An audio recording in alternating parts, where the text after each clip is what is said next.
start this discussion quickly with usually the resistance against it. People are scared of, especially water retention. A lot of people say, no, I bloat, I don't want to look watery.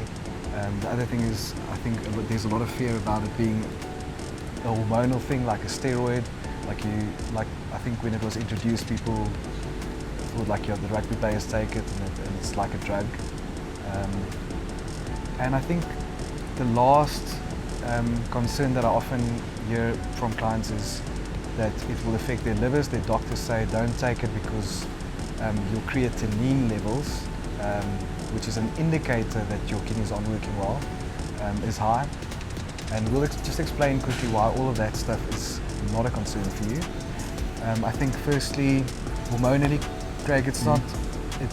Creatine is not a hormone. It's basically a couple of amino acids sitting together: glycine, methionine, arginine. I think.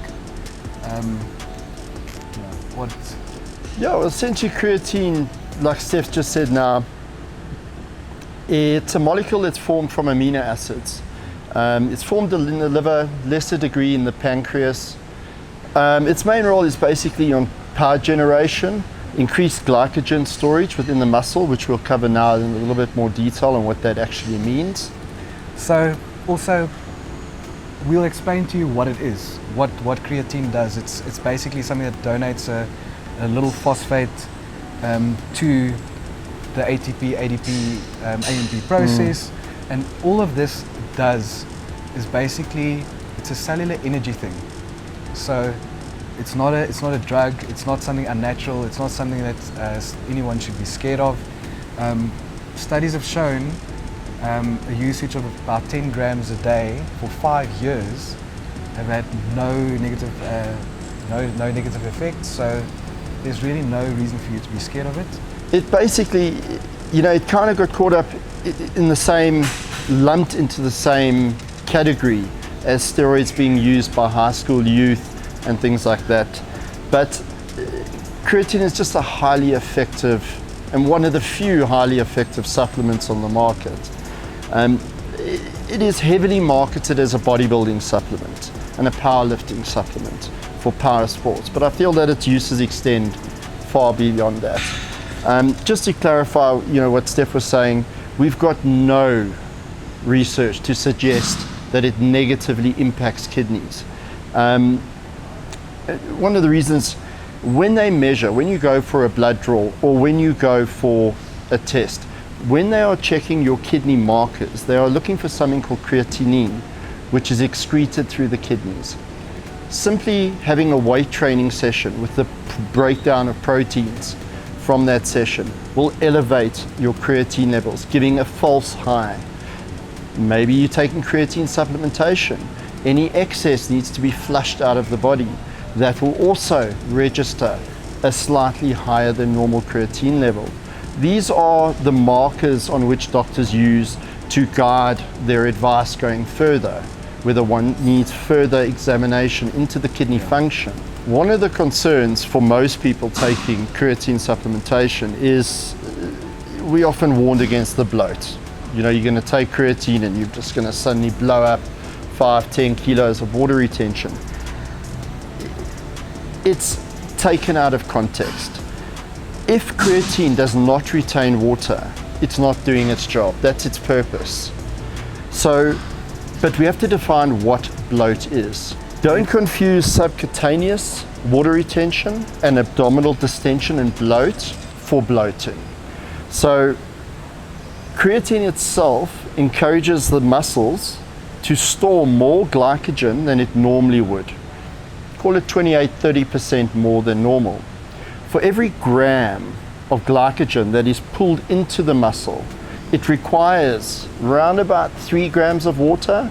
That's why they're called carbohydrate, to be pulled into the muscle as well. And this is called intramuscular water retention. This is a good thing. If you look at your muscle, the totality of your bicep or your quadricep, only 27-28% of that entire size is actual muscle tissue. The rest is glycogen, water, mainly water. Most muscles are 70% water. This is what you are increasing.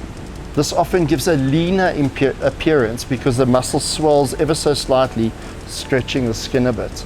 Just to reiterate what Craig just said, when the muscles are 28 to 30% more swollen and more tighter and more voluminous, you're going to look leaner because the muscles are pushing against the skin, and you are going to have a naturally more shredded look. So creatine is never going to make you look more watery or fatter, because it's not a subcutaneous storage of water, it is an intracellular storage of water, and that's an important thing to remember. Yeah, and then let's go on to the benefits of creatine. Obviously the benefits to power production, recovery is well documented. We all know what it's marketed heavily for. What we are finding in newer research now, as we start to expand that research past simply performance, we are starting to see a lot of promising research for cognitive benefits, as well as cardiovascular health benefits to creatine. And then, like we've discussed in other videos, it's context-based. I would quite happily give a 65, 75, 85-year-old creatine, because the reality of their life is they are going to be suffering sarcopenia or age-related muscle loss. This has disastrous consequences on the elderly, as it promotes more falls and breaking hips and bones and things like that. Creatine helps retain that muscle tissue longer. So try and think of the supplement itself, past just being a bodybuilding, weightlifting supplement. It's highly effective, it's incredibly affordable. It's like $100 for most people. Is going to last you 6 to 8 weeks at a time. The benefits of creatine, we're starting to see some endurance benefits as well. It was generally avoided by the endurance community. Not only just on recovery, as Steph mentioned a bit earlier, that increase in glycogen storage. Anybody who competes in endurance sports knows that endurance is as much about pain and fitness, but a large part of endurance is about managing your substrate utilization. In other words, how far can you go on the amount of available energy you have available in the system? So at a certain point in an endurance race, your muscles that you are working, whether you are on the cycling leg of a triathlon or the running leg of a triathlon, towards a certain stage, you would have depleted that glycogen within that muscle, and you are relying solely on the digestive ability to digest while you're exercising, get that to the muscle so that that can be generated into ATP. This often, if they do not structure this nutrition during their 6, 8, 14-hour event, they hit what we call the wall, otherwise known as the bonk. You can see it with endurance athletes where they lose their legs and they simply have to crawl to the finish line. And the reason for that is that there's simply no substrate left to actually power the myosin and the actin to contract and relax. Long story short, increases the glycogen capacity of the muscle, which means you can go longer for further before relying solely on what's coming in orally while you are training. So you're increasing your little storage tank by about 28 to 30%, where you can put more carbohydrates away for usage. I mean, who wouldn't want that as a triathlete? It just makes sense. Craig, let's quickly chat about the different forms of creatine. Like the 3 most common ones that I've seen in the shops is creatine hydrochloride, HCl, crealkaline, you often see that, that's a registered trade name, and then the GP, creatine monohydrate. What do you think is best? What do you think is the benefits of which? And let's discuss. Well, firstly, I don't think there's a best form of creatine. For me personally, creatine monohydrate is the most researched. It has all the benefits that creatine has to offer, and none of the other creatine forms seem to offer a further benefit. There are some minor nuances between them, but creatine monohydrate is a fail-safe. It's where I always turn to. If you've got money to spend and you would prefer something like creatine hydrochloride, which is a little bit more water soluble, which I'll explain the benefits of that now, not so much on performance. As supplement companies try to reinvent the wheel with creatine, there's often a lot of fancy different versions that are coming out, none of which seem to give any additional benefit. Some give actually worse. So in other words, creatine monohydrate, 90% of you, perfect. Fits the budget, cheap, it's effective. Creatine hydrochloride, if you want to spend a little bit more, if you do suffer gastric distress, sometimes the more water-soluble versions of creatine are better tolerated, such as creatine hydrochloride. But these are very few individuals, it's not the general population. Other forms of buffered creatine, like Crealkaline, is actually worse than creatine monohydrate, creatine hydrochloride, and a couple of other forms of creatine that is currently available. But personal advice, pick a brand you're happy with, creatine monohydrate, stick to the dosing schedule. If you do decide to load it, I don't generally load it. If you do decide to load it, you may have some gastric distress in the beginning, some diarrhea, runny stools. Often I find that this is just lack of water consumption. So they start to load creatine 10, 15, 20 grams a day, and they don't take in sufficient water. And that tends to cause gastric distress. Craig, often people ask me, when is the best time to take creatine? So should I take it before workout, after workout? And my advice usually is, it's something that doesn't work acutely.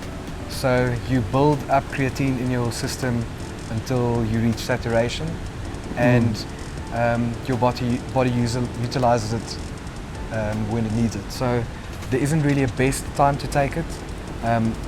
Often I would say to my clients, take it before or after your workout, just kind of like as a reminder to take this supplement, not forget about it. But it's probably if you have no budget, then that 100 Rand on a little tub of creatine is probably the best money that you can spend if you have to buy one supplement. Yeah, I tend to agree on the timing issue. I do the same, whatever's more convenient. If there's a shake coming before a workout, maybe they're having some whey, maybe they're having some whey post-workout, then just structure it either pre or post. I don't think it's going to make a really massive difference. Rightly so, once your body's saturated with creatine, it really doesn't matter what time of day you take it, just that you take it, and you take it on a regular basis. With regards to dosing of creatine, if you're a really small lady, like 48, 50, 53 kilos, maybe stick to the 3 gram mark per day. If you are more of a traditional size, average size, around about 5 grams is enough for most of us, even me.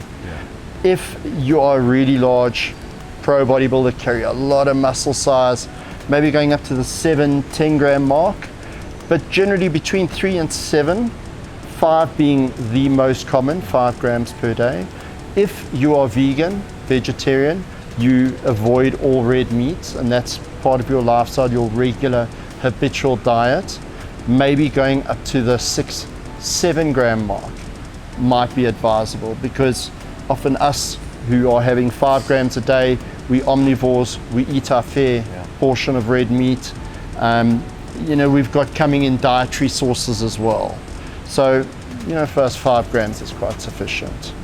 So, as I say, I'm not brand specific. There's many brands on the market. We just randomly holding 2. You can order it from Chrome online. They're really, really speedy with their service. I know they deliver my stuff. Or you can walk into the shop. They've got 40, 50 different brands. So, go in and pick something. And this 60 servings, so this is going to last you for 2 months. I don't think you can get a more affordable, very effective supplement. Yeah. So get yours at Chrome.